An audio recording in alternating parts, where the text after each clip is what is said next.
Welcome to the Church Sound Podcast, where kingdom culture, real life, and technology intersect. I'm your host, Prentice Thompson, along with the pastor, Caleb Winley. We're here to help you get through Sunday. Did you hear the pastor? What about your live streams, social media?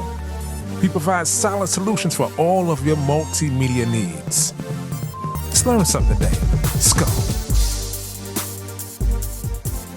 Yes. Welcome to another episode of the Church Sound Podcast, episode number 56. I'm your humble host, Mr. Prentice Thompson, along with the Pastor Caleb Winley. Guys, how you doing out there? And the boy is soaked over there in the Bronx. He's soaked over there in the Bronx. Crazy. Welcome to show number 56. We got a special guest in the building. Yeah. Before we get into our topic, today's topic is good servant, wrong position. So I need everybody to do this one time. Call your pastor. Don't say you sent it to him. Just send them anonymous. It's an anonymous message. No. Then it's to people that need to hear this. You know how you sit. You know how you sit in church with your wife and you go, "Yeah, I hope she taking notes because she needs to hear this." This is one of them messages. This is one of them. We run to this every single church. Well, I can't say every, but I would say the majority of the churches we go into, we run into this scenario. We got the perfect guest to talk about this. We got my boy Sean Slaughter in the building. Sean. Yo. What's up? In the building. This is his second appearance. Yeah. First video. First video. That's right. First video. What people don't know is, aside from being a great artist and aside from being a great husband and father, the dude is a trained audio engineer. That's right. Sure. Sir, my first love, to be honest. That's trained audio engineer. Like, he's one of the only dudes I know that can hear frequencies. I can't do that. I'm an around-about engineer. Around 200. You're a feeler. I'm a feeler. Okay. But the feelers are good because you learn how to play piano by ear. I learned how to play piano by going to class. So a lot of times we're talking about engineering. My engineering is technical, and I can feel. Your engineering is feel. And feel is always the most important thing, period. You know what this brings to mind? Mixing the prototype. Let me tell you something. I was about to say, how did that work with the both of y'all? I'll let him say it. Hold on. Before we get started, let's pay some bills. Before we get started, let's pay some bills. We want to thank our sponsor, Metro Podcast Studio, hottest podcast studio in New York City. If you have anything needed, if your podcasting needs are done, make sure you hit them up. Podcasting needs, post-production, recording, video recording, anything that you may need, they can definitely help anything. Hit them up, metropodcaststudio.com for all your podcasting needs. So, I'm gonna let Mr. Slaughter tell this one. I don't know how you set me up. Set you up. Mixing the prototype. I probably got on P's nerves. You didn't. I didn't. No, you didn't. No, because I respect you. Right. But I respect you too. And I think, first of all, we mastered the prototype with Bob Erling, right? We did.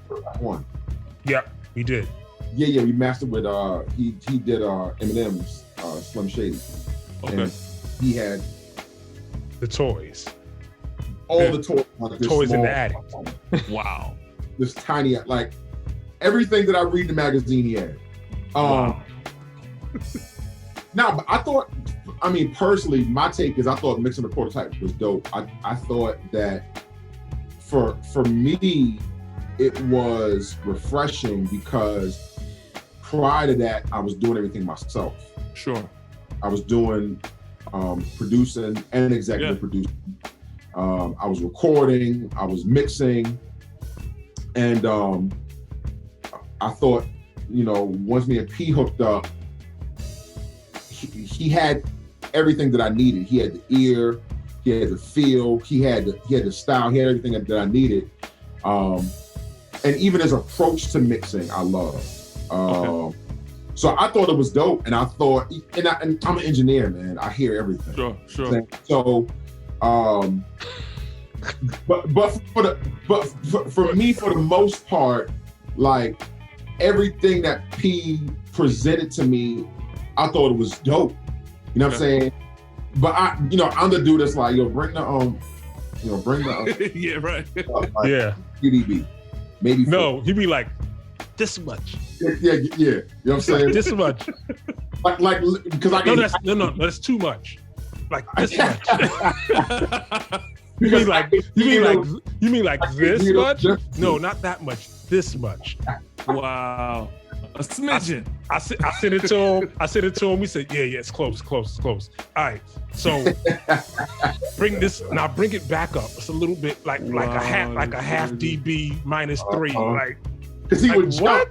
He would jump like 4 dB. Like he would no. What he would do is he would raise it so that it was audibly louder.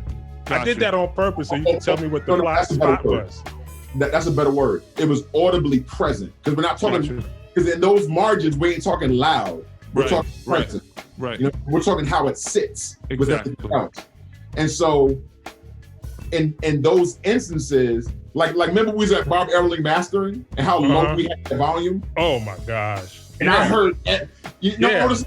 Yeah. So people may not know that P is a savant. Like he literally sees music, right? Yeah.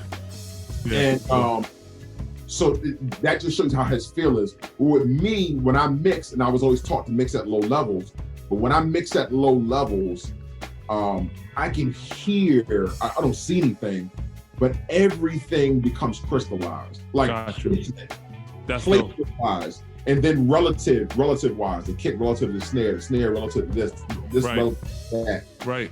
And, wow. Yeah, man, so I really do hear those little minor. Yeah, like listening at low levels, but people don't know this, like this kind of segues into us being engineers, is that when you listen to things at low levels, the loudest thing you hear at the low level is the loudest thing. Facts. Right. So if you bring it down so low you could barely hear it, the thing you hear is the loudest. Right. So you have to realize that, because sometimes things get hidden in mixes, especially if you're doing with 40 tracks, 30 tracks, and you got things moving around. You're like, wait a minute, why is that cowbell out there like that? Is it really that loud? And then when you turn it back up, you're like, oh.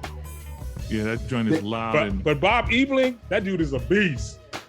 Well, first of all, the reason that we can go that low, because, and you're right, you can't, if you go too low, then things like a cowbell or a cymbal become loud, but they only become loud because they're loud at that level because there's no energy in other instruments. Right. Okay. Ebling had them Genelecs, and them Genelecs, they're sick. They hold character, man. Yeah.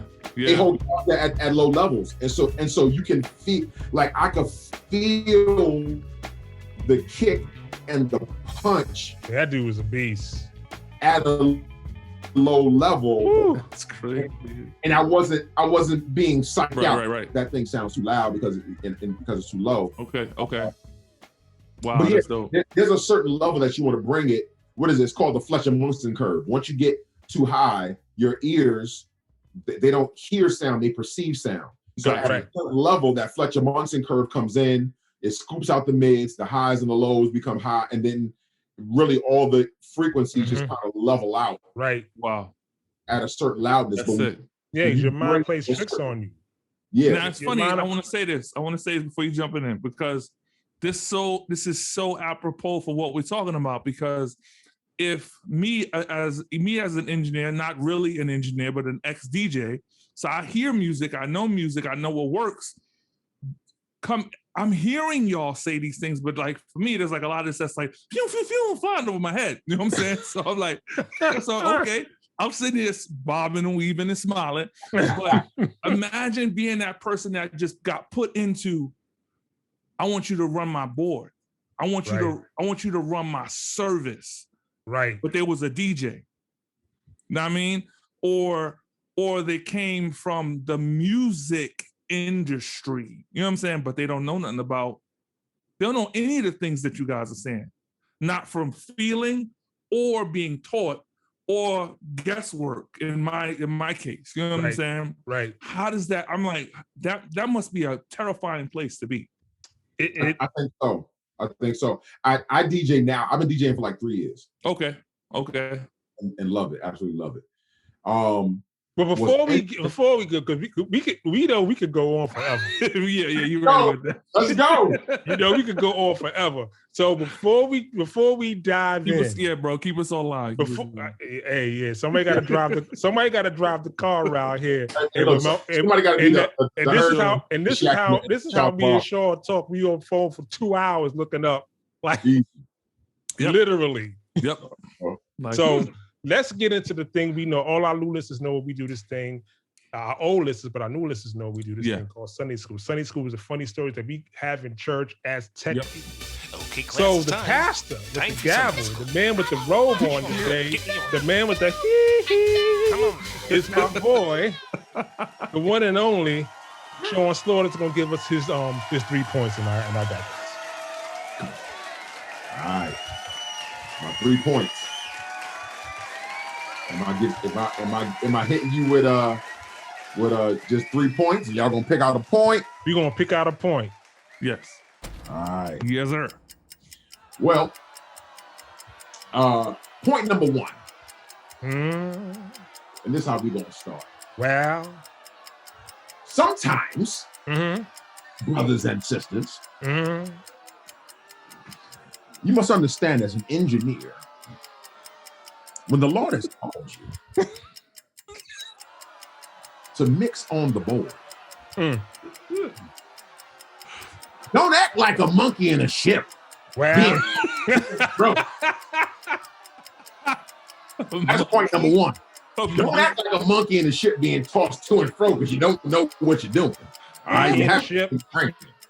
Hilarious. Come on, Pastor, come on. That boy preaching good. Point number 2. Sometimes God will call you out. Say it. He'll call you to places that you never thought you would. Yeah. I feel that in my shana now. Sometimes he'll call you to the darkness and Canada. Well, yes. He'll call you to the waters in the Caribbean. Yeah. Come on. He might even call you out to the lights. Point number 2. That's it. Point number 3. Point number 3. Okay. God is not looking for a frosted flake Christian.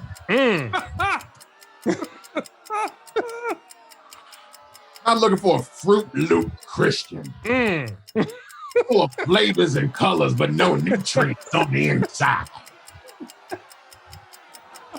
That's point number 3. Point number 3. No frosted flake Christians. There you go. All right, so the first one is, what's the first one? First point, don't be a monkey on the ship. Don't be a monkey on the ship. Okay. Yeah, these are all God inspired. The second one is lights out in Uganda. Lights out in Uganda. Lights out. Third point, don't be a frosted flake. Don't be a frosted flake. You know, these are all very tempting. Let me get. Man. This is just various. I just want to compliment you on your delivery. It was excellent, completely. Yes, absolutely. Excellent, simply marvelous. But I'm gonna go with. I love to go to Africa. I want to go to the lights out in Uganda. Yes. Lights out in Uganda. All right. I concur, my brother. Lights out in Uganda. Okay. This is a true story. All right. Very true story. So me and my pops in Uganda. And we were out there doing a bunch of concerts. We actually did Kampala Stadium, 100,000 people in the stadium. 50,000 people in the stands, and then there were 50,000 people outside of the stadium because they weren't letting anybody in the field. So then they let them in the field, but the engineering booth was actually like, if you think about baseball diamond, was on the pitcher's mound. And the stage was where the batter was. Good Lord. And this is not even the story. We did a sound check at 7 o'clock. They were building the stage at 2 o'clock. The concert went from 7 a.m. to 7 p.m. and we got up at 1 a.m. in the morning. All right. That day I didn't feel very Christian because those people they worship all night. Oh yeah. And us little wimpy Americans, we got there probably about 12:30, and then we went up, did 45 minutes, and then we left at like 2 o'clock, and they still just. But that's not even the story. So I think it was the next day or the day because we were there for like 2 weeks. So we went to a church, and the church was the open air church. No windows, just all solid stone. I don't even know, probably like 4,000 or 5,000 people there, right? Jam packed, hot, sweaty as I don't know what. So they praised and sang and worshiped. They cast demons out. It's like 2 hours in. Right? Wow.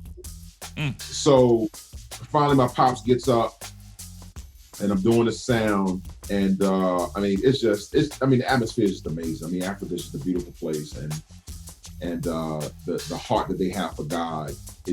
I literally, as an American, it makes you feel like I really don't know what salvation is. Exactly. Like I don't have this level of faith. I don't have this level of passion. And so right in the middle of my dad's set, all the power goes out. The power just goes out. Right. Wow. So it's already kind of elementary or whatever. It's basic, just to make it go, all the power goes out, and we were just rocking it. So as a sound engineer in a service, and this is a key for sound engineers, right?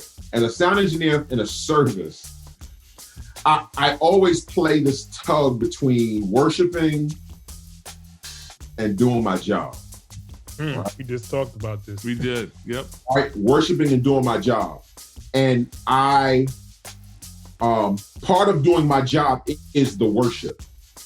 So the focus and making sure everything is going well. If I got my hand in the air and my eyes closed and, somebody pick up a mic and be like, and you can't hear them, you know what I'm saying? And the key is too low, so on and so forth, I've kind of ruined the atmosphere. But nevertheless, the power goes out. So now I'm in what the heck is going on mode. Right. And Ugandans didn't skip a beat. They start singing a cappella. It was even better. All the lights out. It was even better. They were just so. Oh my gosh. So I'm upstairs. I go downstairs. We go out to the breaker. Something's wrong with the breaker, right? Long story short, somebody pulled their car up to the breaker. I opened the hood, hooked up the almost like almost jumper cable from their car battery or whatever. Really? To the breaker, lights came back on, left the car right there. We kept on going. Get out of here. What? Lights out and you got it. What? Yes. It was one of the wildest. It was one of the That's crazy. It was an amazing. That's amazing. It was an amazing. It was, life changing, man. Just life changing. Yeah. So. Wow. Lights out Uganda. Lights out Uganda. Lights out Uganda. Well, that segues right into our topic, which is good servant, wrong position. So before we dive into it, I want to read a scripture, Galatians 5:22, which speaks of the fruits of the Spirit, is love, joy, peace, long suffering, gentleness, goodness, and faith. And you can have all those things and still be in the wrong position. Facts. Yeah.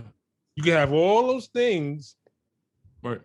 and still be in the wrong position. So before we get started, I'm going to get our guest up here for the question. Okay.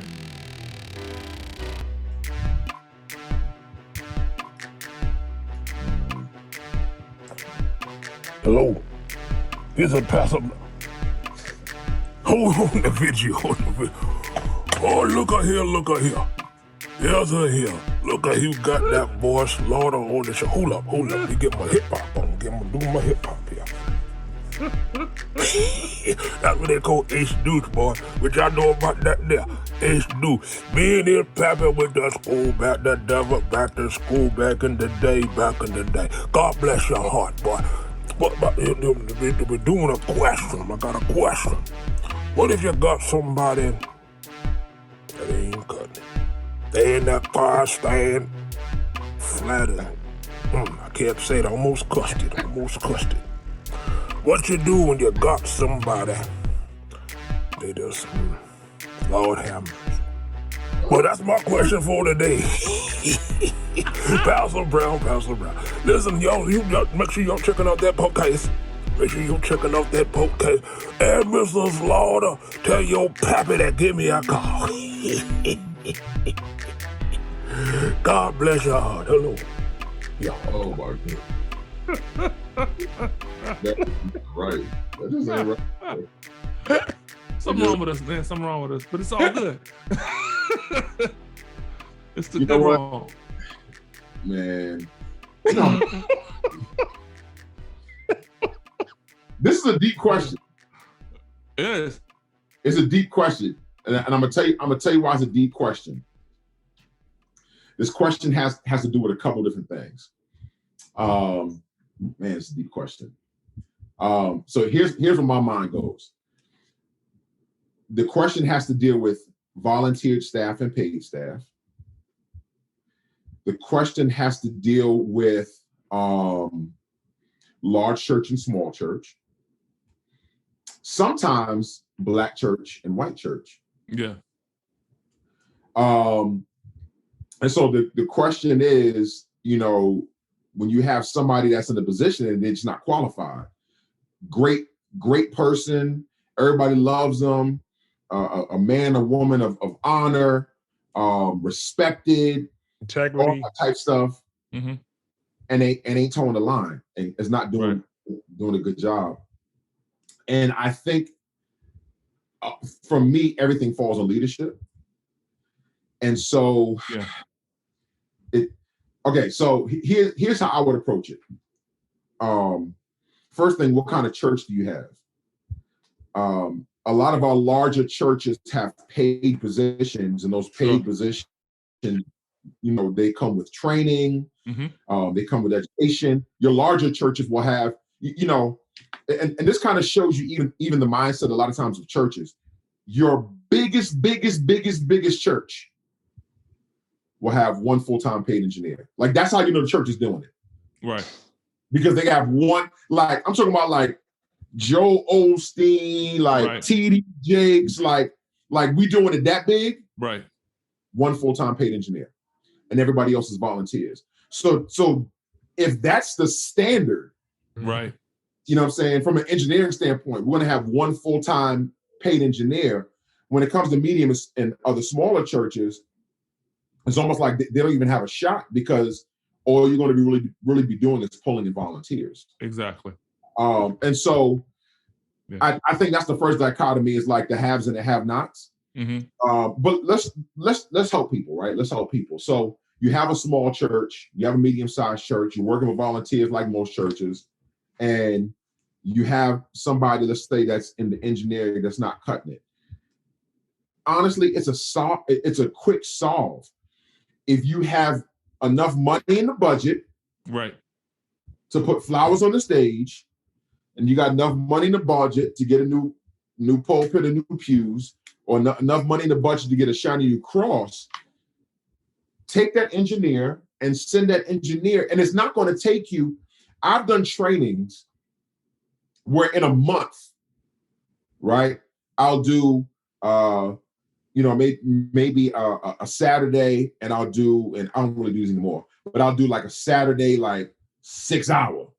Right. And then I'll do a Sunday. And I'll do that 3 or 4 times a month. And by the end of that month, what I'm doing is I'm giving engineers kind of the basic, like, okay, if you know, and P tell you about this. This is a ministry, so you got to give them that ministry mindset. This is a ministry, but then you give them the basics when it comes to mixing and frequency, and really, what are you looking for? Right. But they have to have training. You cannot expect. I'm not going to blame that volunteer because somebody had to put that volunteer in position. Right. You know what I'm saying? And so I'm going to go to leadership and be like, you know, what's good? How come this dude, you've placed this dude in position to fail? To fail. That's he may be the only one that is willing. Praise God. Right. We're glad he's willing. We want one people. You know what I'm saying? But if he's willing, let's go ahead and get him some training so that, you know what I'm saying, he could be somebody that is technically sound, as well as ethnically and orally and spiritually and biblically sound as well. Sure. Right. So I'm going to put that on. I think it starts. You know, the funny thing, like I've told this story a few times on the show, but I put a console, I put a Midas in a church, right? And initially I met with the staff and I figured out that, like in a lot of churches, that the head guy didn't know too much. He just was a faithful guy. Great guy, faithful guy, great guy. So I went to the pastor in their executive leadership. I said, hey, listen, this console is about $6,000. Why don't you get a console that costs about $3,000 and take that money and then train the engineer to run what I know he can run if I give him the right training. Right. And the church said to me, well, we want the best. Oh, Lord. And I said, well, he can't run this because he's not trained to run it. But we have somebody here that can help him. I said, but he's not here when I'm putting this board in. He doesn't know where the lines are. He doesn't know. Right. And this is another thing that I figured out. So when I got to the church and I started, redoing the lines, and I said, well, I'm listening. I'm playing the house and I'm listening. I'm like, why am I? I said they had the subs on the aux. So I'm like, I said, why am I hearing full range? So they had an analog console before, so they were running through graphs, graphic EQs. Whoever put this system in, put in 4 full range 15s in the wall, in a wall, but with an opening. Stop and it. just scooped it down at 60. Stop it. So they never did really have a real sub. They just had 15s. They had full range speakers behind the wall. Right. Scoop out. And they had 8, 4 on each side. Yikes. Wow. It was probably knocking. I can tell you that. It's probably knocking and sounded super muddy. Yeah. Right. It did. And I was like, I'm listening, but I say ought to say this is that sometimes some churches get in their own way when they're looking at how they look as opposed to what's best. Right.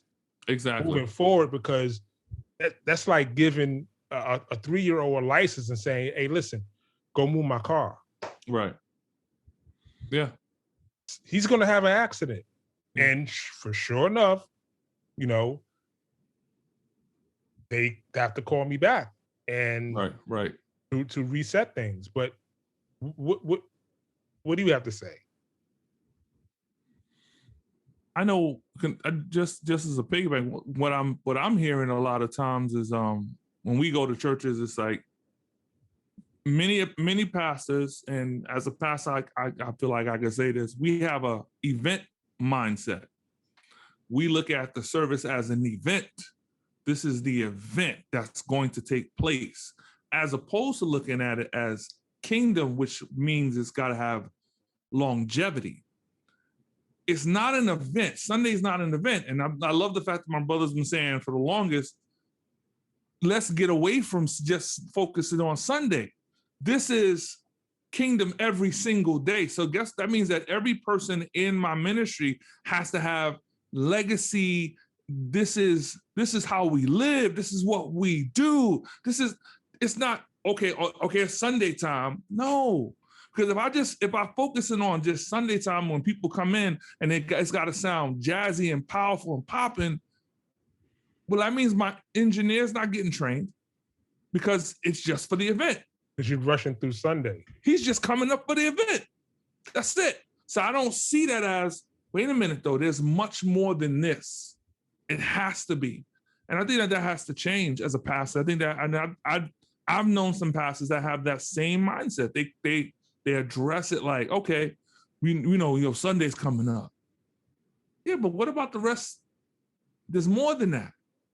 So much more than that. Yeah, training is so important. It's like, what's your Sean? What's your concept for training?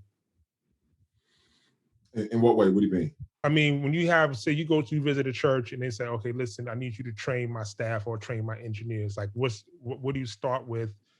Like, what's your process? And before I say that, Caleb just said something that really stuck out to me. The event thing. And you just said something, Caleb, where the idea that I got as you were talking was, this is not just a Sunday thing, it's a legacy thing. Yeah. And what's interesting about that is what you're really saying is it's a discipleship thing, right? Mm-hmm. Like if I work for Amazon.com, well, maybe they were in the news, but if I work for like one of these big Amazon or Google or something like that, right? Sure. And one of the things that they tout concerning here's a perfect example. Starbucks. Okay, my wife's a therapist, and she provides therapy for Starbucks. Right. For the employees. Starbucks gives you like full health benefits if you do a minimum of 20 hours or more. Starbucks allows you to put money in stocks if you do part-time, 20 hours or more. Wow. Starbucks has something called a family day, where every year they invite their employees and their families out to this huge event where they feed them and all this, not just the employees, but employees and their families. That's discipleship. Yeah. Because Starbucks is saying, or any other good company is saying, I want longevity. Exactly. I want legacy, right? I want these people to go from, making a frappe to maybe becoming a manager, to maybe becoming an executive. And in order for me to keep these people long-term, I have to not just put a one-time investment, but I have to show them that I'm here with you for the long haul. Yeah. And so I think that's what spoke to me when you said that, Caleb, taking that same mindset to that volunteer. Hey man, you really have a heart for sound, but you know nothing about sound. Let me invest in you. Exactly. Because if I invest in your passion, not only is God going to use it to bless you outside of here, he's going to use it to bless us. It's going to be a win-win situation. We're growing together. Yep. The 5 levels of leadership. And John Maxwell talks about how, and T.D. Jake says it as well, how one of the highest levels of leadership is, and a leader just basically has followers. One of the highest levels of leadership is when you invest in something. The highest level is when somebody follows you because of who you are. Exactly. Yeah. But the level that you want to be at is somebody follows you because of what you've done in their life. Right. You know what I'm saying? And so I think that's where, anyway, that's what that took me. That's awesome. I think that's important. And I think that's discipleship. It's the whole man. It's not just biblical, but hey, man, you want to do sound, man? Let's get you a couple of classes. It's the whole man. When it comes to training, I think the first thing that I do when I train is I have to talk to the engineers to see if they really want to do this. I got to see where their heart's at. because a lot of times they're doing it just to fill in, and God bless them, they're doing it to fill a need. Exactly. Right. And so we have those two ones. They both don't know nothing. One really, really is interested. He doesn't know nothing. One is just like, I got a heartbeat. You need somebody, I'll do it. Right. I got to weed that guy out. And I love him. And because you stepped up, bro. You didn't even want to really do this, but nobody else was raising their hand, so you raised your hand. Mm-hmm. So let's get him in a position where he can win and be fruitful. You know what I'm saying? God bless this dude, but let's not have him flounder here, because if we put him in this position and he does not do well, we might scar him from church. You know what I'm saying? Yeah, exactly. Yeah, you could destroy a person like that. Yeah. You're doing a conference, you're doing a say no, and then sometimes pastors be getting out of pocket because everybody got emotions, they get mad. Yeah. I would say something to you, and then in your mind, you like, I didn't want to do this, but I volunteered. Bet I ain't doing that never again. Let's take his heart and let's try to find him a position. Man, we really appreciate you. We want to use you. What are your talents? What are your gifts? What do you love? That's the first thing. Let's kind of weed that out. And I'll talk to the pastor. I'll be like, hey, look, after having a conversation, this guy and this guy really, really want it. This guy and this guy, find them another place in the ministry. Right. Don't sit them down. That's good. They're willing. But that's wisdom. Yeah. It's leadership, bro. And I think it's leadership. Yeah. A lot of what we're talking about is just not a lack of leadership, but just poor leadership. So once I have those guys, I think the first thing that I do is whatever board that they're on, we have to go through the basics of the board, right? Just learning the board. Mm-hmm. And generally what they know is they know how to turn the board on, they know how to turn volume up and down. Right. And that's kind of it. One of the two main things that I typically start with outside of, kind of like this is a ministry type spiel and mindset, right? I always start with mindset. Right. This is your approach. After mindset, when I start getting technical, I start with frequency, bro. I go with frequency and levels. That's good. That's the whole service. If you never add reverb, if you never add a delay, so I do frequency and level. So the first thing that I'll do is a lot of times during the training, I'll do it. Sometimes during one of our sessions, as I say, we'll be doing like a practice or rehearsal. And I'll be like, hey, look, just let you know, there's gonna be a lot of stuff going up and down. So y'all just focus on your monitors. Don't worry about the house. And I'll work on just hearing, right? Just hearing. What do you hear? Levels. Here's where the kick should be. Here's where the snare should be. And I'll mix it like the way I mix, where I start with my percussion first. Here's where your percussion. And it's not just telling them what, it's why. If you can tell them, you know what I'm saying? If you can tell them why you're doing what you're doing, when you leave and they get in trouble, they have to make a decision. They have to problem solve. And in order to problem solve, they have to know why they would do one thing than the other. Got you. So I explained a lot of why. That's excellent. You know what I'm saying? Here's our kit. I start with this, then I bring my bass up. All right. And this is my foundation right here. Here's my drum. Here's my bass. This is why my kick and my snare sitting here, my hi-hats and blah, blah, blah. Here's where my meat is. This is my bottom. This is my foundation. Now, what's your main instrument? Keys, generally. So let's bring our keys. This is going to hold our melody. Right. And then everything. And I do this thing called front, middle, back, where my drums are up front, my bass is up front, in a sense, my keys up front, and then everything else is going to fill the middle and the back, right? Okay, that's good. My main instruments that are filling melody and moving the song are up front, but then you have other instruments that are synthesizers, right? Other than the main synthesizer, that are complementary. You know what I'm saying? And are they in the middle or are they in the back? You know what I'm saying? This is why it's important for you to be at rehearsal, because you need to know that complementary middle instrument may solo. Right. It may pick up melody in the second verse. It may pick up melody. You know what I'm saying? A lot of songs, especially like them Hillsongy type songs. Yeah. Those synths will start off as the introduction. Right. And then as the song gets in, they drop back. Mm-hmm. You know what I'm saying? Yeah. And so I go over placement. Just here's what things are placement, and I give them a template. Start with your drums, start with this, start with that, and just kind of start with those basics, and then feel. Learn your songs. You know what's going to happen. And then from there, if they have a praise team or a choir, that's like a whole band is like one session. Yeah.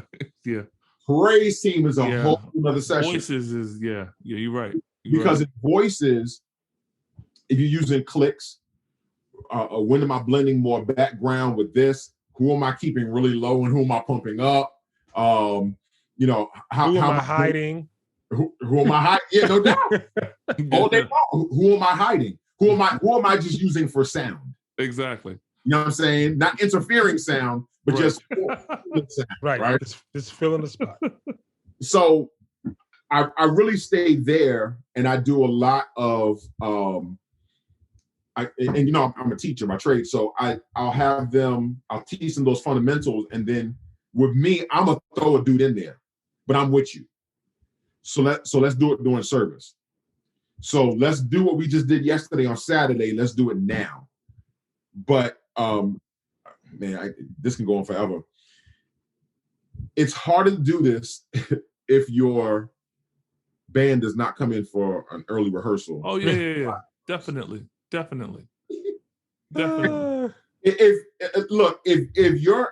the praise team is not coming in, 2 hours, 90 minutes, whatever the time is, sure, to get their 45 minutes in. I know they practice throughout the week, but to get their 45 minutes in and to tighten up or whatever, you're gonna be dead in the water. Yeah. Your first 2 songs are gonna be a sound check. No, your first song is gonna be line check. Yeah. Your second song will be sound check, and the third song will be like rehearsal. And then by the fourth song, you got it, and then we done, right? Exactly. And wow. But anyway, they need that immediate practice. It can't be theory. The one thing that you cannot do is that I can't teach you the board and then teach you some mixing and then teach you some EQ and then teach you where the reverb's at and then teach you where the so and so's at. And I've talked and pointed and you touched and da and then get to a service is high pressure. So here's a piece. Let's do a service. Here's another piece. Let's do a service. So services have to be in training for me. You know what I'm saying? I have to be there monitoring, because what we learned on Saturday, we're now going to do on Sunday. Or what we learned Saturday morning, we're now going to do Sunday night. Or what we learned Friday night, we're now going to do Saturday. Once I get through that, I go straight to frequency. And I do basic, not like a deep dive, but I do basic, like this is bass, this is mids, this is treble. And one of the ways that I like to teach a frequency is I'll take some mics, turn them all on, and take one mic really. Start. All right, go ahead and find that. Start notching. You know what I'm saying? Start queuing up. Where the heck is that thing at? And because generally every building has a resonant frequency. It has a peak somewhere because of the construction, right? So everybody knows you got this building, you got to take out 300. This building, you got to take out 800, right? It's always like 300 or 800 or something like that, right? And so if you're there every Sunday, things will change because of temperature and so on, but it ain't gonna change that much, right? So know your building, know your frequencies.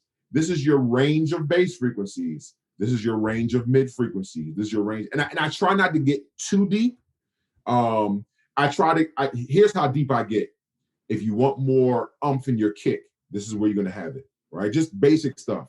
I'm not going to teach you anything with the snare because the snare is always the loudest thing in the building. Is you fade it as all the way down. Yep. So because you don't have a cage or you open cage and it's overpowering. So we're not going to do any snare frequency.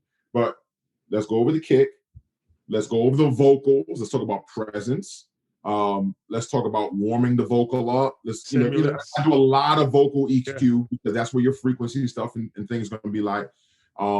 I'll do EQ with your main keyboard. Sure. To make sure that if you have keyboards running through subs, they're not overpowering the bass. So you got two basses, And so I'll talk about that, putting the puzzle together. If your bass is in this frequency, why does your keyboard need to be all in? You don't have to shave a little bit out so it fits like a puzzle, so that your bass is really playing the bottom of your keyboard. Right. Just different things like that. Yeah, you're not having a Muhammad Ali Joe Frazier fight with the bass frequency. Right. Right. And so that's really basically my approach. We train on a basic concept. We work it out during a service, and typically it's learning the board, very basics of the board, because I'm not going to be here all year training y'all. So we're going to learn the basics that you need now. Then we're going to learn some leveling. And then once we learn leveling, we'll learn some frequency. If I can teach you that, I feel like I can step away. Yeah, then they can get through a Sunday. The funny thing is, like, I don't want to name churches, but I was mixing at a church, and all the volunteers, and they know me when I come in, blah, blah, blah. And because I have a certain style that I mix from, and I use certain nuances, this is the question I get. When are you going to show me how to do delay? Everybody wants to know. Everybody. Yeah, but think about it, P. When you first started DJing, what was the first thing you wanted to learn? Where the echo was. No, not when I was DJing. The first thing I want to know how to scratch. I learned how to do that first. I want to get the echo machine so I can go, yo. I want to know how to scratch. I want to know how to scratch. Everybody wants to start off scratching because that's the exciting stuff. So reverb is exciting. Oh, dude, it drives me crazy. And when I say, well, what you need to do is learn how to engineer. So you need to come sit up here with me and watch. That's what you need to do, is to come sit up here and watch. But you said something I want to get back to.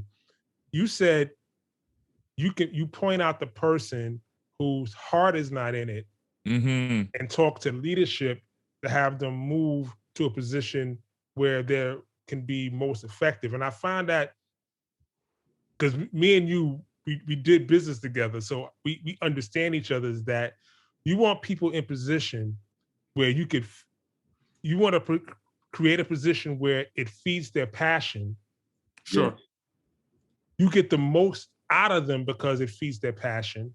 Right. They'll get the most out of it. And in turn, it's reciprocal to the organization. Right. So if I have someone who doesn't fit the position, then I have, as a leader, have to find a way to put them in a position where they can succeed, which is in turn reciprocal to the ministry. Yes. You know what I mean? But if you're not thinking that way, and if you have a closed-minded perspective, is I put you there, and you faithful. I need a man of God there. Can be there to pray with the peoples, and we'll talk about that feedback later. You gonna talk about it next week? Yeah, it don't happen. Right, exactly. But I find that it's so amazing to me that a lot of churches won't even do that. They'll just keep this person there to die. And then at one point, that person is going to get fed up, and you're going to look around, and he ain't there. They're going to be gone. They're going to be gone. You're going to come in on Sunday and go like, hey, where Bobby at? He ain't turned the system on. The lights ain't on yet. Bobby's a Muslim now. Don't even worry about Bobby. Bobby's gone. Got him a cart in an icy truck. You know what I'm saying? He's gone. He got his oils and stuff.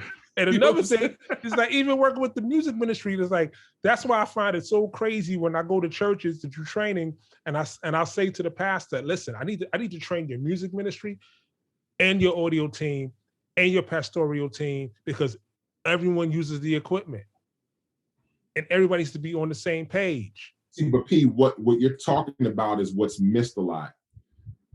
You're talking about organizational development. Right.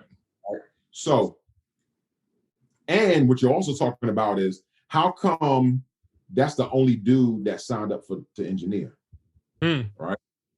So, organizational development. So, did a concert one time in Buffalo, and it was me and my pops again, and it was in a small theater, and I want to say it was a large church, and I want to say it was probably about, I don't know, maybe 750 people in the theater. Those were all the church volunteers. What? The concert was a surprise concert. So all the volunteers, they brought them to this concert, they brought them to this theater, and I think that they thought that the pastor was going to like give them like a little thank you, and they were going to eat. And the pastor came out and said, "Ladies and gentlemen," and it's just my pop. And he came out, it was like, "Oh!" And basically, it was a surprise concert as a thank you for the volunteers. Wow. All 700. Now you know why they had 750 of them. And so that says a whole lot. Yeah. You know what I'm saying? It does. Now you know why they had 750 of them. So, but that's organizational development. It's understanding how to take it. Yes, you're a pastor from that spiritual standpoint, but you're also an organizational leader from a people standpoint. Yeah. And you have to know how to take care of people. Right. And it's funny. It's funny how sometimes ministers can be so good with the spiritual aspects and not the kind aspects. Exactly. Wow. You know what I'm saying? So true. Yeah. And so if I was a leader in my church, or I was a pastor in my church, right? And I had a say, I was on board or something, I had a say. And we were like, man, we can't get no volunteers. I know we got like, there's like 5 people in the church I know can sing. You know they can sing too. They be singing at the club on Saturday. They got a whole band. How come they don't praise team? Right. You know what I'm saying? Hey, so and so forth. He does sound on Broadway. Right. But he ain't doing. How come he don't want to do sound for the church? Right. And I think a lot of times those people don't come because they just feel like they're going to get used. Right. And here's the funny thing about it. I'm not talking about paying people because people want to give. Yeah. And beautiful thing in giving. You see volunteers, you see people do this, Save the Whales and the AS Challenge. People want to help other people. Exactly. But they don't want to help other people in something that's a mess or in a way that they're not going to be appreciated. Sure. And so I think if I was on a board, if I was in a pastor team, I'd be like, look, how come every quarter we're not having something for our volunteers? How come every quarter we're not celebrating our volunteers? How come we're not doing in a service just a random, we want to thank so and so forth? How come we're not, sending a volunteer on vacation? Right. You know what I'm saying? This volunteer just gave so much. Just how come we're not constantly consistent? Because volunteers are the lifeblood of the church. Yep. And the church can't run without them. No. How come we're not taking care of these folks in a way that makes them fall head over heels in love with the ministry, to where they tell their friend, man, you should join. And not that you're going to join because you want to get a vacation, but man, they really love us. They love us, right? They really take care of us. They appreciate us, right? Because they want to give, right? They don't want nothing in return, right? You know what I'm saying? But every human at the end of the day just wants to know I'm appreciated. How much you know, they know how much you care. Right. And I think one thing happens too a lot of times as pastors, when we tell people that they're supposed to do something. Okay, I need you to go do this. What that does, and I pray the pastor that's listening right now hears this. What that tends to do, it takes a person from servant to hireling. You've just made that person a hireling to come in. You didn't hire him with a paycheck, you hired him with your word. Because you have the ability to speak and to declare and position somebody because you have influence. And you can use your influence and make that person a hireling. And they will show up every Sunday. And they will do the board. And they will be in praise and worship. But what I come to find is that when you have those situations where you need them to show up on time, they're not going to show up on time. Because I'm a hireling. I'm not taking care of the sheep the way you take care of the sheep. I'm not going to do what you want me to do. I'm going to do what I feel I can do within the confines of what this hireling role and responsibility looks like. That's why we have people that we can say it's a good position, but the wrong person. Because a lot of what we've done is we've created people and put them in positions where their passion, their joy, they want, like you said, they want to do. But when I'm told to do something, and then I say, okay, fine, I'm gonna go do that thing, you've just made them into a hireling. It's hard to navigate that person out of that place and then have them be as excellent in an area of ministry as they could be. And they'll do more for you. I mean, I could tell you a story that kind of lends to what you're saying about organizational development. I worked in San Mash maybe like 1999, and I came in, and within 3 months, I was the number 7 salesman, 45 stores.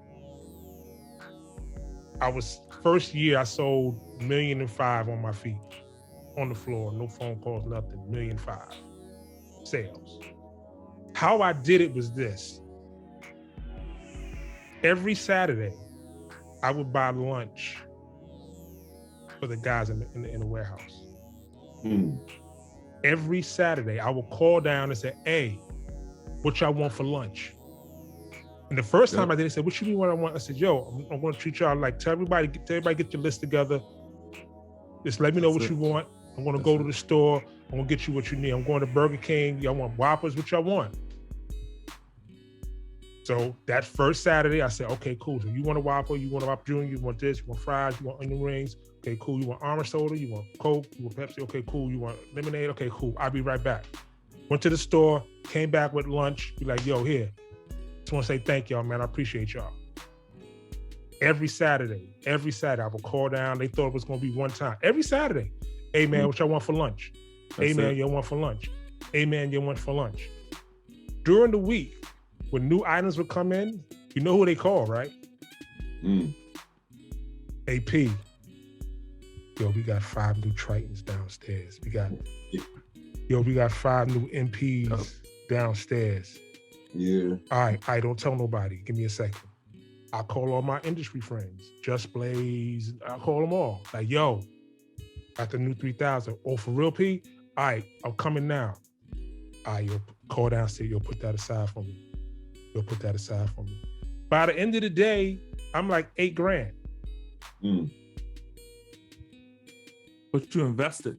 But I invested in them. And you're saying the same exact thing. It's that, and even when I became a boss at another job, every Saturday I would bring donuts and stuff just because. Yo, man, I appreciate you, man. Yo, I got breakfast. Don't even bring nothing. I know what you eat. Don't even bring nothing. I got it. Yeah. Why ministries don't do that? Small tokens of gratitude go a long way.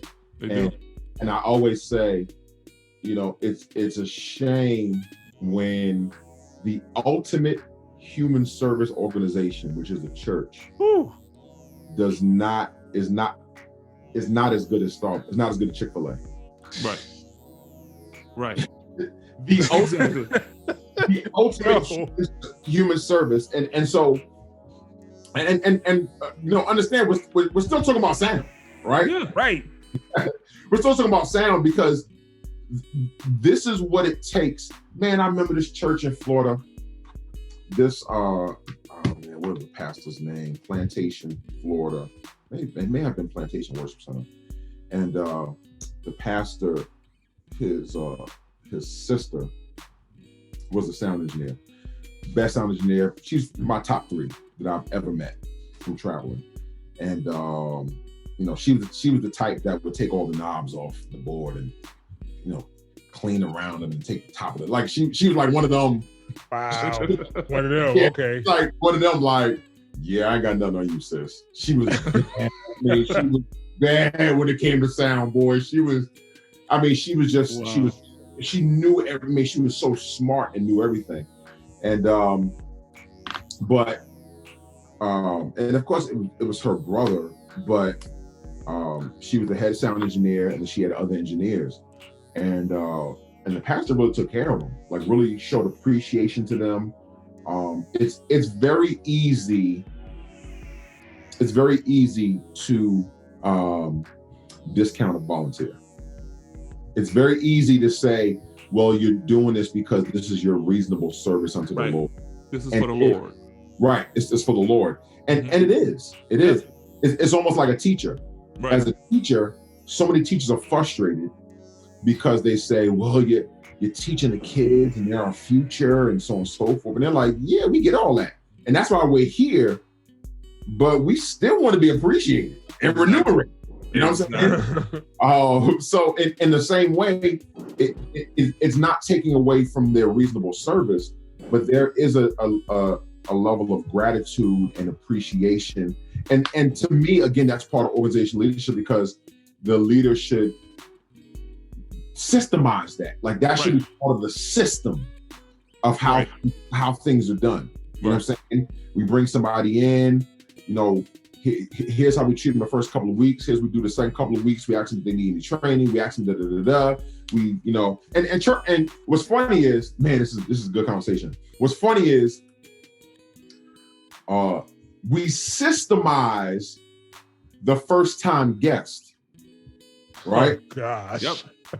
So you come in, you get the card. Yep. Oh my gosh. A week later, you get the basket to your house. Yep. Another week later, you get do you have a prayer need? We systemize that. Then once we got you, stop all that. Yep. You in there, buddy. Right. Like it's like a bad marriage. You know what I'm saying? Yeah. But if that person has taken the next step to say, I want to serve, take care of those who are the pillars and the foundation. And again, I'm not talking about, cutting them a check. Maybe I am talking about cutting a check, but I'm not talking about paying them or giving them you're going to have your salary employee. I'm talking about volunteers, tokens, just like what you did, Pete. You know what I'm saying? Continuous tokens of gratitude and appreciation go a long way. Sometimes it looks like training. Yeah, and it goes so much further. Like a kind word. It's cool to tell someone thank you. It's even better to show someone thank you. Sure. Mm-hmm. You know what I mean? Sure. You go out of your way. Hey, listen. Like I remember one year, I bought 43 people $10 Starbucks cards. Good Lord. And I went to everyone's desk and be like, hey, listen, I just want to say thank you. Hey, who this is from? It's from me. Don't even worry about it. Yeah. I just want to say thank you. Hey, man, I appreciate you. Hey, listen, man, have a good day. You enjoy your breakfast. And I did that for 43 people. That's what's up. You know what I mean? Out of my own pocket. Right. Because I knew that in turn, it would make my job easier because I'm paying it forward. Right. So in ministry, like as a ministry head, as a person who is over an AV ministry, or what we call audio, visual, video live now, because that's a whole other thing we can talk about. Yeah. What are the things that you think people would appreciate more other than a kind word? Well, I think training is number one. I think, man, this is a good one too.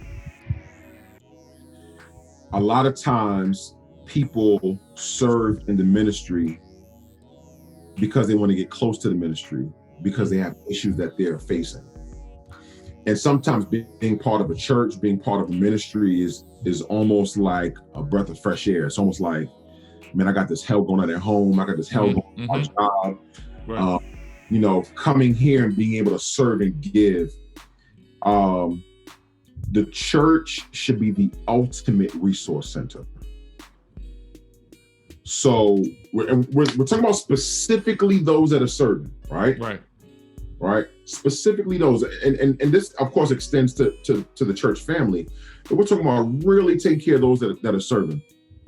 You should be the ultimate resource center. If you have somebody that comes to your church and is doing the sound, or is doing the camera, or is doing the live stream, and they lights cut off, you know what I'm saying? Right. Or they hungry, or there's a mental health issue, or man, we're the ultimate resource center. Man, you serve us. Right. You have every Sunday and every Wednesday. You're faithful. You're wrangling up volunteers outside of service. You're so and so and so forth. Man, you have this mental health issue, or man, you have so and so forth. How can we help? Right. You know what I'm saying? Outside of just the words, what can we do? There is no reason that there really shouldn't be a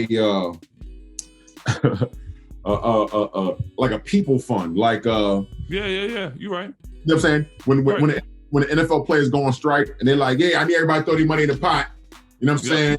So that we can take care of the young Tom Brady. I'm good, but we need to take care of these other $100,000 cats getting check by check. Right. And I don't see why those who are let me tell you something, man. First time I went to Joe Osteen's church, when he first took over from his father, I rapped at his youth group. It was a brand new youth group of 200 kids. That's how big it was. Oh my God. What? Oh my God. Joe Osteen had this is not his new building. This is way back in mid 2000, whatever. When he jumped right off the camera into the pulpit. Right off the camera to the pulpit, right? He owned some stations and stuff like that. He was a businessman. Jumped to the pulpit, and this is maybe like year 2. And he had a brand new youth ministry, and it was 200 kids, bro. And they was wild too, because it was 200 kids, they couldn't handle the growth. And but I remember 3 people, and it's probably maybe 7 or 8. Now the church at the time probably had 8,000, right? And this is in the early days when Israel was Israel was in Dallas at the time. He wasn't even at Osteen. But he had these 3 or 4 people that basically, when it came to bringing in guests, and there was 3 people, a husband and wife team, and a guy named Dylan. They did everything. So we went to Osteen's church multiple times, and Dylan would always pick us up. And it was me, my pops, and Bobby. Bobby played keys. And Dylan would always pick us up. And whenever Dylan would drop us off, he would give each one of us $100, right? So Dylan would just pick, now Dylan was a random, low-key, just like a low-key white dude, just like picking us up, like you wouldn't even, just regular, the church pickup dude, right? Right. Church pickup dudes use the lowliest dudes, right? Right, so third year, Dylan again picks us up, gives $100. We thought, for some reason, we like, why is Joe, like, we getting honorariums? Why are you getting something? Dylan's like, no, I'm giving you the $100. Well, Dylan, what do you do? Oh, I own 5 Cadillac dealerships in the neighborhood. I own 3 Cadillac dealerships and 2 detailing, and I have a staff of 5. So the guy that owns 5 Cadillac dealerships is driving you. Is driving us, is serving us. Exactly. Then we get dropped off at the church, and the husband and wife team, they're the ones that they set up to make sure the hotels was good. They would make sure the keys were good. They make sure the food was good. They make sure the baths were good. They make sure we got picked up on time. They make sure that this happened. They make sure and it was like 4 people that ran the whole thing. This huge ministry. And you'll notice that every ministry, there's a core. Oh, yes. And this core, a lot of times, I don't care how big the ministry is, this core, a lot of times, not even bigger than 10 people. No. You know what I'm saying? There's this core group of people that are literally, if you take those pillars out, the roof falls. Sure. And then from that core, it's almost like concentric circles, like a dartboard. Right. And those folks really need to be taken care of spiritually. If there's any issues financially, again, not that they're working for hire, but you know, if you want to build a strong, healthy ministry, where people walk away from Chick-fil-A, or they walk away from Starbucks, or they walk away from Google, they be like, yo, that's one of the best places I ever worked. Right. You want somebody walking away from being an actor, being an engineer, being a camera op, and being like, yo, I love being there. You was a camera op, bro. Yo, I loved being there. Exactly. You know, I loved being there, man. It was awesome. It was cool. Man, we prayed. Man, I had some issues. They helped me with that. They were flexible. They, you know what I'm saying? I love, you want somebody to walk me, I love serving there. Yeah. And I think every pastor that's listening should say, how can we, for those concentric circles, especially for the one right in the middle and the one right outside of that, because that right there is your foundation. How do we, outside of the salaried, you know what I'm saying, just paying them a salary or so on and so forth, how do we really, really, really show gratitude and take care of those that are inside, and make sure that we're taking care of the whole man, and the thing we're asking them to do, we get them some training. Yeah. Saying like it's a simple ask. It's funny, P, you said something when you were sharing as well that kind of helps that good servant not to become the wrong person, or even that wrong person to become a good servant. You said, I gave out of my pocket, when in fact you gave out of your heart. And we who carry the Spirit of God as pastors, as leaders, and I think this goes back to the fact that it's bigger than Sunday. We have to be multitasking in our minds. Okay, yes, I got to prepare for Sunday, but how have we prepared for our volunteers? How have I prepared for the engineer? What have I done for my assistant? What are we doing for the youth group? And all this has to be on your mind. You have to be constantly thinking about, and not just thinking, but doing, positioning, getting these people to know we appreciate you, so that that good servant doesn't just wind up and remain in the wrong position.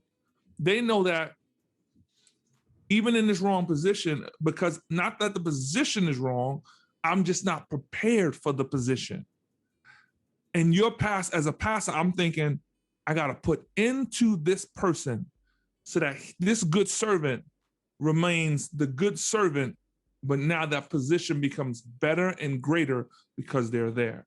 And it wasn't out of your pocket, it was out of your heart. Because the Bible says out of the heart. Yeah. Right? That's what produces and reveals the truth of a real person, of a real man. It's what's in their heart. That tug will cause you to give and touch and speak and, hey, let's get this guy some training. Let's do this. We got to get back to heart loving. That's what Jesus did, man. He was all about heart. And I see that in my brother, and I see that, and I've seen that in some pastors. I haven't seen it in many, but I've seen them in some, and they are really making a difference. we're in the areas of those that serve in the ministry. Definitely. Amen. I think too, to add on to that, you know, the reality is that in a lot of churches, pastors can't do everything, right? Right.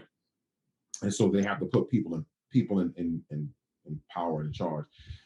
And so it's almost like I've been in churches where the pastor, because even this needs training and this needs pouring in and this needs development.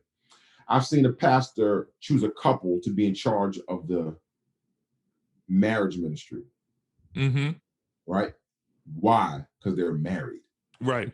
And exactly. that's cool. Like that's the definition. Y'all got married. All right, cool. Check the box, right? But then it's like, okay, if you're going to be in charge of the marriage ministry, not that you got to be therapist, not that you got to be so and so forth, but whatever God's vision is for that church, for that marriage ministry, how can we, because you're going to be managing these group of volunteers, right? How can we help prepare you through training, through whatever we need to do to manage this? Now, if we're talking about sound, you know what I'm saying? Sound would probably come under like a general volunteer ministry, right? You may not have as specific as a marriage ministry, maybe in a large church, right, but generally you may have somebody who's in charge of the volunteer ministry, which includes the ushers and the sound and so on and so forth. But in the same way, shoot, if I was going to put somebody in charge of volunteer ministry, I send that person to go, man, go, I want you to go take some classes with the United Way, or go take some classes with the American Cancer Society, or go see how they build their thing. And even better than that, how do they reach and take care of their people? Because I'm going to put you over ministry, because really the pastor's the CEO, he's the point man, he's going to delegate, and then it's really going to be that's the way it should be. And not that he's not going to be there, but that's how the church grows through the body. And so it's going to be those people that he puts in charge. They're going to have a skill set. They're going to have a heart. They're going to have to have an influence. They're going to have a vision. Right. To say, we got to take care of these people. And it's just people taking care of people, taking care of people, taking care of people. That's it. And when it's done right, man, it trickles down from the top all the way down to the bottom, Yeah. So. Yeah. Hey, man, this has been a great discussion. Yeah. I hope everyone got something out of this. I hope pastors that you have, took the meat off the bone, and you just like you dealing with the gristle now, because that's where we at. Yeah. Good servant, wrong position, but that can all be turned around by just sharing, caring about people beyond the position. So I want to thank my brother, Mr. Slaughter Music. Anytime, Saya. Yeah, I'm on. Yeah, man, Yeah. Right, see? Thing. Before we get out of here, we're going to do this thing called 30 Seconds and Gone. So these are rapid fire questions. I hope you're ready. I prepared this list especially for you. I'm always ready. Always. Here we go. 30 Seconds and Gone. Question number 1. Put this in order. Wu-Tang, EPMD, Run DMC. Run DMC, EPMD, Wu-Tang. Stop playing with me. Favorite snare drum mic? 57. 57, okay. Classic. Rice Krispies or Frosted Flakes? Frosted Flakes. Okay. Favorite comedian? Ooh.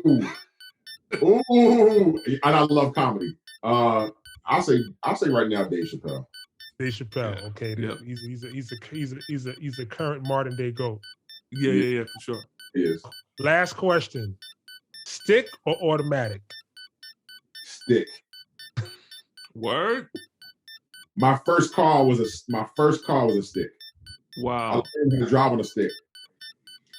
My daughter just graduated, and so for her prom, we rented her a Mustang GT. Wow. Okay. So I never drove a Mustang drop top. So I picked the Mustang up, and the Mustang has different modes: normal, sport mode, all that type of stuff. And I haven't driven a stick in a minute. And I put that joint in sport mode, and the automatic in the sport mode, it shifts like a stick. So when you're driving it, but then when you hit the brake, it actually downshifts. Wow. So you're not shifting. It's an So you're not doing all this. No. And bro, when I said I missed I was like, yo, I missed. There's nothing better than driving a stick. Nothing. I've heard that. Because you really take advantage of the engine, like. Yeah. Because a lot of times when you drive a stick and you downshift, like a lot of times you don't even use your brakes. You don't. You just downshift in the third to second. Right. You have a lot more control of the car. Yep. And you really, because honestly, in automatic, the computer is doing the shifting for you. Right. And so if you got a V8 or V12 and it's an automatic, what are you doing? Like, you're driving. You just keep it for the ride. Right. You should have got a driver. Right. Stick all day long, bro. Wow. There you have it. 30 seconds and going. I want to thank my brother. Every service, they are there. Every conference, they are there. Trustworthy, professional, and faithful. They're the first to arrive and the last to leave. They are our essential workers. Hey, Pastor, if this does not describe your media team, then we can help. If you want your team to rise to the occasion, let us train your team. Partner with Invisible Ministry. Do you want to partner with IVM? Come on and partner up. You can contact us at 757-768-5136. We do new installations and upgrade existing equipment. No church too small, no church too big. Give us a call for a consultation at 757-768-5136.